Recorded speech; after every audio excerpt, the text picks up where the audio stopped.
ایک چپراسی کو اگر اس نے رکھا ہے چپراسی کا کام کرنے کے لیے، تو اس کی ذمہ داری ان تمام کاموں کو کرنا ہے کہ جس کام کے لیے اسے رکھا گیا ہے۔ ان کاموں سے الگ ہٹ کے اگر وہ جبراً قہراً زبردستی زور زبردستی مجبوری کی وجہ سے کہ یہاں آفس کے کام کے لیے رکھا اور گھر کا کام لے رہا ہے، دن کے لیے رکھا نہیں صاحب رات میں بھی آپ کو 4 گھنٹے آنا ہے، تو یہ جائز نہیں ہے۔ شرطیں کیا ہونا چاہیے، کن شرطوں پر؟ پہلے ہی دن اگر شرط لگ گئی کہ ٹھیک ہے ہم آپ کو اتنی سیلری دیں گے، اتنا پیسہ دیں گے اور آپ کو اس وقت سے اس وقت تک دن میں کام کرنا ہے، اس وقت سے اس وقت تک رات میں کام کرنا ہے، تو ٹھیک ہے شرط ہو گئی۔ ہم نے بغیر کسی جبر کے ہم نے اس شرط کو قبول کر لیا، آپ کی طرف سے شرطیں تھیں ہم نے قبول کر لیا، تو یہ تو ایک الگ چیز ہو گئی۔ مطلب وہی ہے کہ کہیں سے آپ ایکسپلائٹ نہیں کر سکتے، مجبوری کا فائدہ نہیں حاصل ہونا چاہیے، ورنہ اس پیسے میں بھی برکت نہیں ہے کہ اگر وہ ہم کسی پر ظلم کر کے، کسی پر زیادتی کر کے، کسی کی مجبوری سے فائدہ اٹھا کے ہم زیادہ کام لے لیں گے اور ہمارا جو پروڈکشن ہے وہ زیادہ ہو جائے گا۔ ٹھیک ہے پروڈکشن تو ہمارا زیادہ ہو جائے گا، مارکیٹ میں ہمارا مال زیادہ آ جائے گا، پیسہ ہمارے پاس آ جائے گا، لیکن یہ آیا ہوا پیسہ پھر برکت نہیں لائے گا، نحوست ہی لائے گا، یہ پھر صحت نہیں لائے گا، یہ ہو سکتا ہے بیماریاں لے آئے۔ اور چلیے اگر ٹھیک ہے ہم اگر مادی لحاظ سے صحت مند رہیں بھی تو معنوی بیماریاں آ جائیں گی، روحانی بیماریاں آ جائیں گی۔ تو ان سب چیزوں کا خیال جو امپلائی ہے اس کو بھی رکھنا چاہیے، اپنی ذمہ داری کا احساس ذمہ داری کہنا چاہیے کہ ذمہ داری کا احساس، اور ذمہ داری کا احساس اسے بھی رکھنا چاہیے، ایمانداری ادھر بھی ہو ایمانداری ادھر بھی ہو۔ بے شک بے شک، بالکل صحیح کہا آپ نے۔ اور صاحب جس طریقے سے ایک چیز اور بھی آپ کی بات کر کے کہ دوسری چیز وہی ہے کہ مثلاً آمدنی تو ہماری کئی کروڑ روپے کی ہے، اور جو ہم نے امپلائی رکھے ہیں وہ کام تو ہم زیادہ ٹائم لے رہے ہیں، لیکن جس اعتبار سے مہنگائی ہے، جس اعتبار سے زمانے کے اخراجات ہیں وہ ہم بھی جانتے ہیں، اور ان کو ہم 5,000 روپے دے رہے ہیں مہینہ۔ 5,000 روپے مہینہ میں آج کی اس مہنگائی کے دور میں کون سا انسان ہے جو اپنا گھر چلا لے گا؟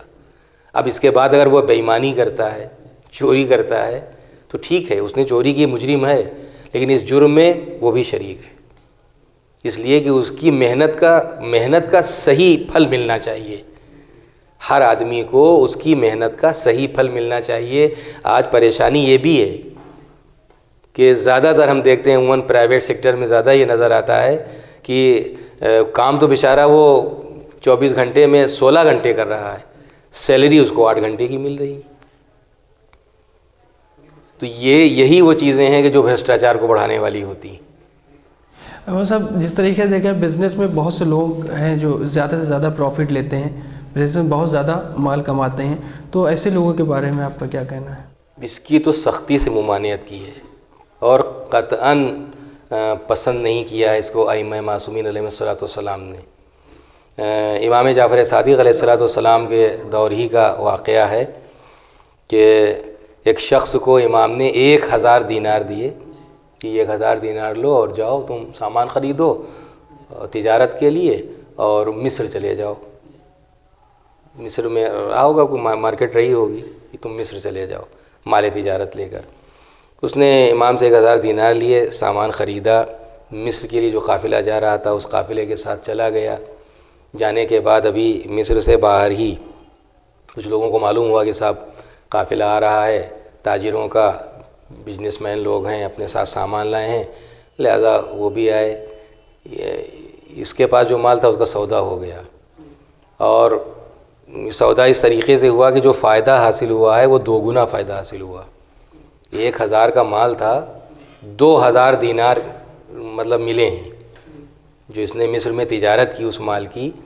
بہرحال نتیجے میں 2,000، یہ دونوں تھیلی لیے ہوئے واپس جب آیا ہے اور امام کی خدمت میں حاضر ہوا، چھٹے امام جعفر صادق علیہ السلام امام کے پاس آیا اور امام کے سامنے دونوں تھیلیاں رکھ دیں، تو امام نے کہا کہ کیا ہے؟ کہا کہ یہ تو آپ کی پونجی ہے، جو سرمایہ تھا 1,000 اور یہ فائدہ حاصل ہوا۔ امام خوش نہیں ہوئے، امام نے فرمایا کہ 1 دینار کے بدلے 1 دینار فائدہ، یعنی بالکل 2 گنا۔ تو امام نے، روایت میں ہے کہ امام نے وہ 1,000 دینار کی جو پونجی والی تھیلی تھی وہ تو رکھ لی اور وہ واپس کر دی کہ مجھے یہ نہیں چاہیے۔ فائدہ ٹھیک ہے، تجارت انسان کرتا ہے فائدے ہی کے لیے، اگر فائدہ ہی نہ ہو تو بھی تجارت کہے گی، تجارت ہے ہی فائدے کے لیے، لیکن اب اس میں اتنا بھی فائدہ نہ ہو، یا احتکار، ایک چیز ہے مارکیٹ میں اور اس کے بعد میں ہم نے اس کو خرید کے اور اسٹاک کر لیا کہ ٹھیک ہے جب مارکیٹ سے چیز یہ ختم ہو جائے گی تو خود بخود ڈیمانڈ بڑھے گی تو مارکیٹ میں چیز ہے نہیں تو دام بڑھیں گے، تب ہم اپنا نکالیں گے۔ ان تمام چیزوں کو دیکھیے سوسائٹی اور سماج کو جو چیزیں نقصان پہنچانے والی ہیں، ان کو ایکسپلائٹ کرنے والی ہیں، ان کو کبھی مذہب نے پسند نہیں کیا ہے۔ آپ اسٹاک نہیں لگا سکتے، خاص طور پر ان چیزوں کا کہ جو بالکل انسانوں کی یعنی عام ضرورتوں کے مطابق جو چیزیں ہیں وہ اجازت نہیں ہے آپ کو، بلکہ بعض مراحل میں حرام ہے، اور احتکار تو اصلاً حرام ہے کہ اگر آپ کی اسٹاک کر لینے سے مارکیٹ پر اثر پڑ رہا ہے اور مارکیٹ میں چیزوں کے دام بڑھے جا رہے ہیں تو یہ اسٹاک مذہب پسند نہیں کرتا کہ آپ اسٹاک لگائیں، صرف اس لیے کہ ہم مال روک لیں اور جب کل ڈیمانڈ بڑھے گی تو ہم نکالیں گے۔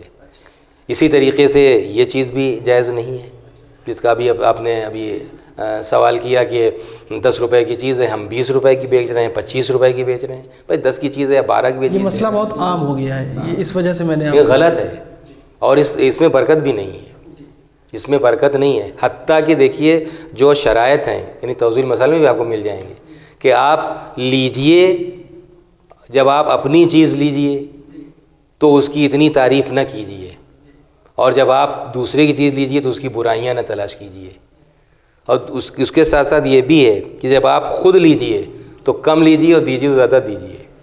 اب عام آدمی کی سمجھ میں بات نہیں آئے گی، اس بے ایمانی کے دور میں یہ باتیں سمجھ میں اکثر لوگوں کے آنے والی نہیں ہیں، لوگ بیوقوف کہیں گے، لیکن وہ دیکھیے ہر جگہ وہی ہے کہ معنویت اور روحانیت، اس کے اثرات کیا مرتب ہوتے ہیں اور اللہ کس طریقے سے برکت دیتا ہے اور کتنی دشواریوں سے پریشانیوں سے نجات دیتا ہے۔ یہ یوں ہی نہیں حلال و حرام، دعا نہیں قبول ہوتی، خود حدیث قدسی میں پروردگار عالم کا ارشاد ہے کہ میں ہر ایک کی دعا سنتا ہوں سوائے اس کے کہ جو حرام طریقے سے کماتا ہے، حرام روزی حاصل کرنے والے کی دعا میں قبول نہیں کرتا۔ ایسے ہی بہت ساری پریشانیاں اور مصیبتیں آ جاتی ہیں جن کا احساس ہمیں نہیں ہوتا۔ اللہم دعائے کمیل کا فقرہ ہے، شروع ہی میں یہ ہے اللہم اغفر لی الذنوب التی تنزل البلا، ان گناہوں کو بخش دے جو بلاؤں کو لے آتے ہیں، بلائیں نازل ہوتی ہیں، ان گناہوں کو بخش دے جو نعمتوں کو بدل دیتے ہیں، یہی وہ سارے گناہ ہیں اسی قسم کے۔ بے شک بالکل صحیح آپ نے کہا صاحب۔ جس طریقے سے دیکھا جائے کہ مطلب اسلامک پوائنٹ آف ویو اور اسلامک نقطۂ نظر سے کہ کچھ بزنس ایسے ہوتے ہیں کہ ان کے واجبات جاننا ضروری ہوتے ہیں، اصول جاننا ضروری ہوتا ہے، اس کے سلسلے سے آپ کیا کہنا چاہیں گے؟ نہیں، جتنے بھی کوئی بھی انسان، دیکھیے کئی مرتبہ یہ بات آ چکی ہے اور عرض کیا جا چکا ہے کہ ہم جو بھی بزنس کر رہے ہیں اس میں ہم کو شریعت کے احکام پہلے سے معلوم ہو جانا چاہیے تاکہ ہم اپنے کو حرام سے بچا سکیں، ہم اپنے کو گناہوں سے بچا سکیں اور ان اثرات سے بچا سکیں کہ جو حرام کے ذریعے اثرات آ جاتے ہیں کہ ہماری دعا نہ قبول ہو، ہماری زندگی میں نحوستیں داخل ہو جائیں، بلائیں آ جائیں، اور پھر آخر میں انسان انہی گناہوں کی وجہ سے جہنم میں چلا جائے۔ اور جو ظاہر ہے کہ حلال طریقے سے روزی حاصل کی جائے گی، مذہب کی شرطوں کے مطابق کاروبار کیا جائے گا، تجارت کی جائے گی، حلال و حرام کا لحاظ رکھتے ہوئے، جائز و ناجائز کا لحاظ رکھتے ہوئے، نجیس اور پاک کا خیال رکھتے ہوئے، تو اس کے اثرات مرتب ہوں گے، یقیناً مرتب ہوں گے۔ اس کے لیے خود معصومین کی حدیثیں ہیں کہ یہاں تک کہ ہے کہ کسب حلال کرنے والے کا پسینہ جو ہے مجاہد راہ خدا کے خون کے برابر قرار دیا گیا ہے۔ مجاہد راہ ایک غالباً امام محمد باقر علیہ السلام کا واقعہ ہے کہ یا چھٹے امام کا ہے، بہرحال انہی دونوں اماموں میں سے کسی امام کا ہے کہ آپ خود بیمار ہیں اور اپنے سہارے سے جا رہے ہیں کام کرنے کے لیے، تو ایک وہ شخص کہ جو معرفت نہیں رکھتا ہے، بے معرفت انسان پوچھتا ہے کہ اگر آپ اس قدر دنیا کی خواہش رکھتے ہیں، اگر آپ کو اس حال میں موت آ گئی تو کیا ہوگا؟ تو آپ نے فرمایا مجھے شہادت درجہ ملے گا۔ اور پھر آپ نے فرمایا کہ کسب حلال کرنے والے کا پسینہ مجاہد راہ خدا کے خون کے برابر ہے. اور اتنی اہمیت ہے کسب حلال کی. ہاں آسان نہیں ہے، حلال روزی حاصل کرنا آسان نہیں ہے. امام نے یہ بھی فرمایا کہ یعنی تلوار سے مجاہدہ کرنا، جہاد کرنا آسان ہے، حلال روزی حاصل کرنا مشکل ہے. اس سے یہ آسان ہے، یعنی آسان بھی نہیں ہے، لیکن اگر انسان کوشش کرے، اللہ پہ بھروسہ رکھے. اور دیکھیے ایک چیز میں یہ جانتا ہوں کہ اگر آپ کے دل کی للک اور تڑپ ہے، جس کو کہتے ہیں دل کی آواز، تو اگر آپ کے دل کی آواز ہے کہ پروردگار مجھے حرام سے بچائے رکھ اور میں کچھ ایسا نہ کروں کہ حرام میری زندگی میں داخل ہو جائے، یا حرام کاروبار میں میں ملوث ہو جاؤں، یا حرام روزی تک پہنچ جاؤں، اور اگر آپ کی دیکھیے یہ دل کی آواز ہے تو آپ اس سے بچنے کی کوشش کریں گے. جب آپ بچنے کی کوشش کریں گے تو اللہ آپ کو بچائے گا. آپ اپنی ذمہ داری پوری کریں، اللہ اپنی ذمہ داری پوری کرے گا. ہم بچنے کے لیے تیار نہیں ہیں تو اللہ کو ہمارا قرضہ کھائے نہیں بیٹھا ہے. اللہ نے ہمارا قرضہ نہیں کھایا ہے. ہم بچنے کے لیے تیار ہیں تو اللہ بچائے گا. اگر ہم خود ہی بچنے کے تیار نہیں ہیں تو قطعاً اللہ کی طرف سے کوئی مدد نہیں ہوگی. وہ جبر تو ہے ہی نہیں تھا آدمی. بالکل صحیح کہا آپ نے. وہی بات ہے کہ بلندیوں پر پہنچنا کمال نہیں، بلندیوں پر ٹھہرنا کمال ہے.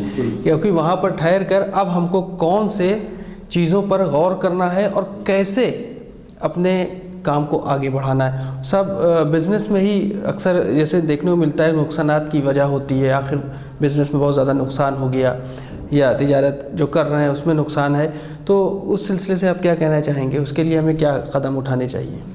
دیکھیے تجارت جب ہے تو اس میں اب ایسا تو نہیں کہ کوئی گارنٹی تو کہیں نہیں لی گئی کہ صاحب آپ تجارت کریں تو ہمیشہ فائدہ ہی فائدہ ہوگا. ایسی کوئی گارنٹی نہیں. تجارت جب ہوتی ہے تو اس میں فائدہ بھی ہوتا ہے اور نقصان بھی ہوتا ہے. جی، تو اس سے بچنے کے لیے ہم کیا کریں؟ بچنے کے لیے کہ اللہ نے عقل دی ہے اور انسان کو شعور دیا ہے، فکر دی ہے.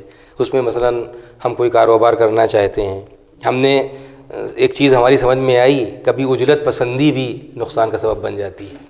کبھی ناواقفیت اور لا علمی اور جہالت اور نادانی یہ نقصان کا سبب بن جاتی ہے.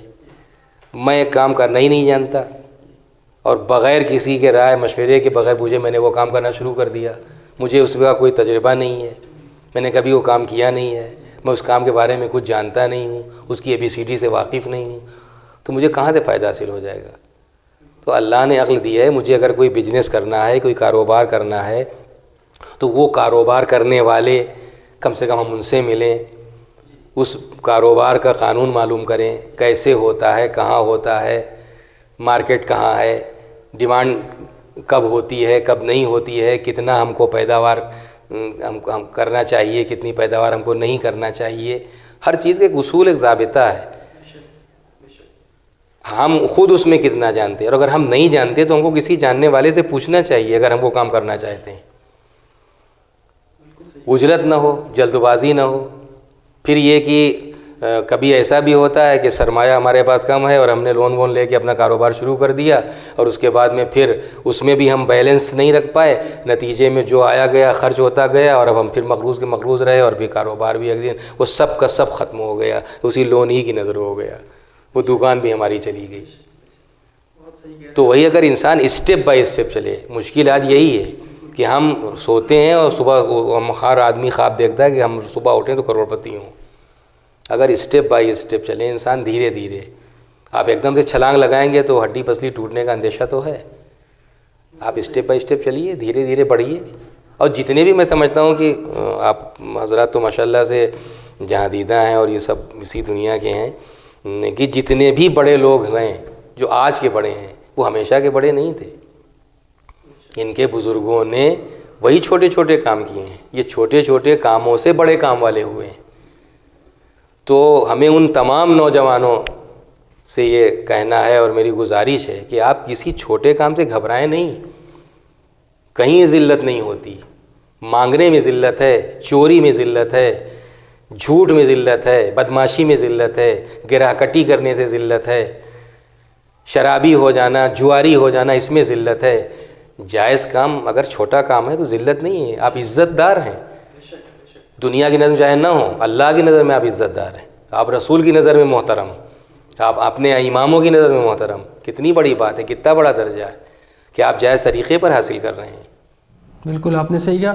اور صاحب جیسے ابھی آپ نے کہا کہ جس طریقے سے ابھی یہ بزنس کی بات چل رہی ہے، اس میں کچھ افراد ایسے ہیں معاشرے میں دیکھا گیا ہے، خاص کر جو ینگسٹرز سے ہمارا ہے، خاص کر جو ینگسٹرز کی سوچ ہے آج کل کہ چھوٹا بزنس کرنے میں شرم محسوس کرتے ہیں، یعنی ان کے سامنے یہ رہتا ہے کہ بڑا بزنس ہو، بڑا پیسہ ہو، اور اس کے لیے مطلب وہ بھلے ہی غلط کام میں لگ جائیں، غلط کام سے شروعات کر دیں۔ تو ہم چاہیں گے ان ینگسٹرز کو، ہمارے خاص کر یوتھ کو، جوان جو طبقہ اس ٹائم، ان کو یہ پیغام آپ دیں کہ انہیں کس طریقے سے یہ شرم کو ہٹانا ہے، چھوٹے ہی بزنس سے انسان آگے بڑھتا ہے۔ میں نے ابھی یہی عرض کیا ہے، جو سوال آپ نے کیا میں نے گویا جواب ہی وہ تھا کہ کوئی بھی کام ہو اگر وہ جائز ہے، صحیح کام ہے، تو ہم کو اس سے گھبرانا، خاص کر جو شرم محسوس کرتے ہیں، کاہے کی شرم ہے بھائی؟ ہم جھوٹ بولتے ہیں اس وقت ہم کو شرم کیوں نہیں آتی؟ ہم جوا کھیلنے لگتے ہیں، وہ شرم کی بات ہے۔ جھوٹ بولیں، دھوکہ دھڑی کریں، چوری کریں، بدمعاشی کریں، رہزنی کریں، یہ سب شرم کی باتیں ہیں کہ انسان اپنے پورے خاندان کے گویا عزت اور آبرو کو داؤں پہ لگا دیتا ہے۔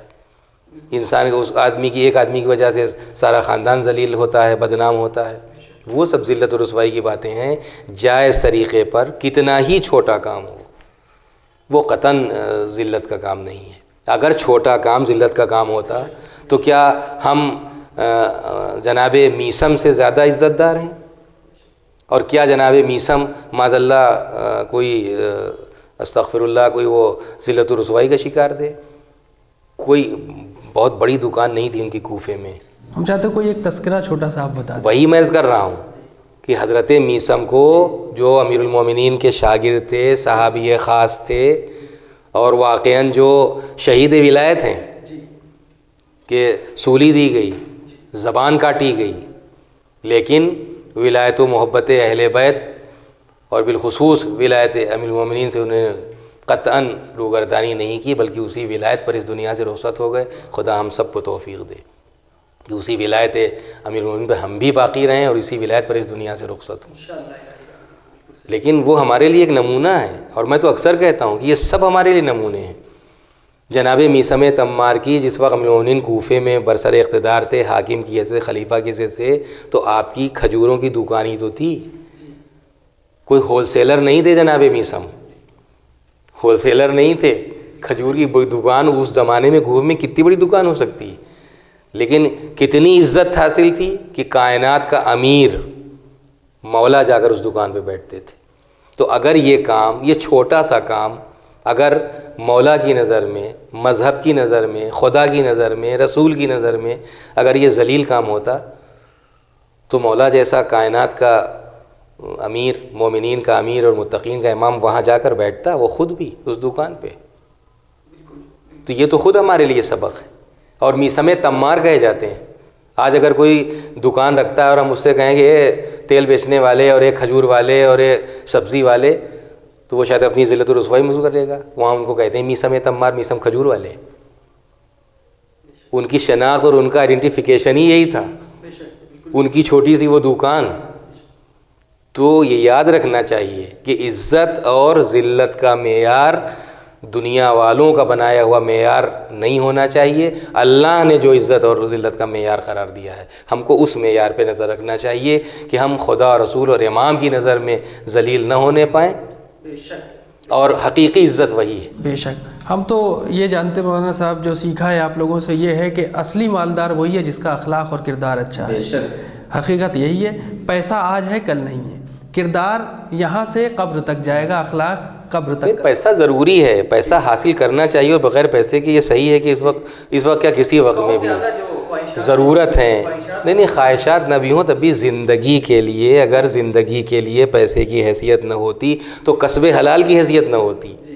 کسب حلال کی حیثیت اور کسب حلال کے سلسلے کی احادیث اور کسب حلال کی عظمت اور اس کی ویلو اور اس کی اتنی چاہت دلانا اور اس کے بارے میں اتنا سب کچھ بیان کرنا کہ حلال روزی حاصل کرو، حلال روزی حاصل کرو، حلال روزی حاصل کرو، تو روزی آئے گی تو پیسہ ہی تو آئے گا۔ تو فقیری اور تنگ دستی کو مذہب نہیں پسند کرتا، اس آپ قرآن مجید ہے، میرے خیال میں شاید ٹائم بھی ہمارے پاس ہے، جہاں جہاں قرآن نے اقیم الصلاۃ کہا ہے وہاں آتوا الزکوٰۃ بھی ہے۔ نماز کے ساتھ پورے قرآن مجید میں جتنی جگہ تذکرہ صلاۃ ہے اتنی جگہ ذکر زکوٰۃ ہے، اور اتنی ہی مرتبہ ہے ہر جگہ اسی عنوان سے، اسی طریقے سے، صلاۃ اور زکوٰۃ، صلاۃ زکوٰۃ۔ اس کا مطلب ہی صاف ہے کہ مذہب کسی قلاچ اور فقیر سوسائٹی کی بنیاد نہیں رکھنے کے لیے کہ سب فقیر پھکڑ قسم کے لوگ ہیں، گھوم رہے ہیں، کوئی ان کے یہاں فاقے ہو رہے ہیں تو ان کے تن پہ لباس نہیں ہے تو وہ جڑے ہوئے تو ان کا مکان ڈھیر، ایسا نہیں ہے۔ وہ چاہتا ہے کہ دنیاوی لحاظ سے بھی آپ عزت، اور معصومین کے ارشادات ہیں اس سلسلے میں کہ آپ اس طرح سے نکلیں، نہیں وہ صاف و شفاف رہنے کی بات ہے۔ سوسائٹی اور معاشرے میں جو چیزیں ایک معیار ہو جاتی ہیں اس کے مطابق بھی رہنے کا حکم ہے۔ ہم کو اپنے کو ذلیل اور رسوا نہیں کرانا چاہیے، ہم کو اس طرح رہنا ہے۔ یہ سب ضروری نہیں ہے کہ بہت زیادہ پیسے سے یہ ساری چیزیں پوری ہوں۔ پانی ہے، پانی تو اللہ کی نعمت ہے، پانی تو ہر گھر میں موجود ہے، لیکن اس کے باوجود آج بھی کچھ ایسے فرقے ہیں جو 6 دن بعد ہی نہاتے ہیں۔ مصیبت تو سب سے بڑی یہ ہے۔ تو اب موضوع تھوڑا ہٹنے لگتا ہے، تو وہ سب ہم چاہیں گے یہ آخری ایپیسوڈ ہے تجارت کے سلسلے سے، بس ایک پیغام چھوٹا سا دے دیں کہ کس طرح کی، جو ابھی ساری باتیں ہو چکی ہیں، بس ایک پیغام خاص کر ناظرین کو دے دیں تجارت کے سلسلے۔ میں اپنے ناظرین کو خاص طور پر اپنے نوجوانوں کو یہ پیغام دینا چاہوں گا کہ سب سے پہلی چیز یہ ہے کہ وہ ایجوکیشن پر خاص توجہ دیں، بھرپور محنت سے علم حاصل کریں، کسی بھی لائن میں ہوں، کسی بھی شعبے میں ہوں، کوشش کریں کہ بہتر سے بہتر وہ اپنا مارکس لائیں، نمبر حاصل کریں، پوزیشن حاصل کریں، اور اسی کے ساتھ اگر کوئی جاب معقول ملتا ہے تو ٹھیک ہے، لیکن اگر جاب نہیں ملتا تو اس میں مایوس نہ ہوں، پھر وہ تجارت کی طرف آئیں، تجارت کی طرف آئیں۔ تجارت میں فائدہ ہے، تجارت میں رحمتیں ہیں، تجارت میں برکتیں ہیں۔ حدیث سنائی جا چکی ہے اور بہت سارے ہمارے ناظرین کو معلوم بھی ہے کہ 10 حصوں میں سے 9 حصے تجارت میں، لہذا بجنس اپنائیے، خود سنوریے اور اپنے گھر کو سنواریے، خود بہتر حالات، اپنے مادی لحاظ سے اپنے حالات بہتر کیجیے اور اپنی سماج کی بھی ضرورتوں کو پورا کیجیے۔ میری دعا ہے خداوند عالم کی بارگاہ میں بحق محمد و آل محمد علیہ الصلوۃ والسلام ہمیں اہل بیت علیہ الصلوۃ والسلام کے اسوہ حسنہ پر عمل کرنے کی توفیق دے، اور ہمیں جائز طریقے پر روزی حاصل کرنے کی توفیق دے۔ اگر ہم جو بھی کام کر رہے ہیں وہ جائز طریقے پر کریں تاکہ جائز طریقے پر روزی ہمیں حاصل ہو، اور ہماری قوم کے نوجوان دوسرے کاموں کے ساتھ ساتھ بجنس کی طرف بھی متوجہ ہوں تاکہ انہیں صحیح طور پر بجنس کر کے رحمتیں اور برکتیں اس دنیا میں بھی اور آخرت میں بھی حاصل ہو سکیں۔ وآخر دعوانا الحمد للہ رب العالمین۔ تو ناظرین، اب ہم آپ سے اجازت لینا چاہتے ہیں، انشاءاللہ ہم پھر حاضر ہوں گے ایک نئے موضوع کے ساتھ۔ تب تک کے لیے آپ کہیں مت جائیے اور ہمارا انتظار کیجیے، اور جو باتیں مولانا صاحب نے بتائی ہیں اس پر عمل ضرور کریے گا، اس میں آپ کا ہی فائدہ ہے۔ فی الحال ہمیں اجازت دیں، خدا حافظ۔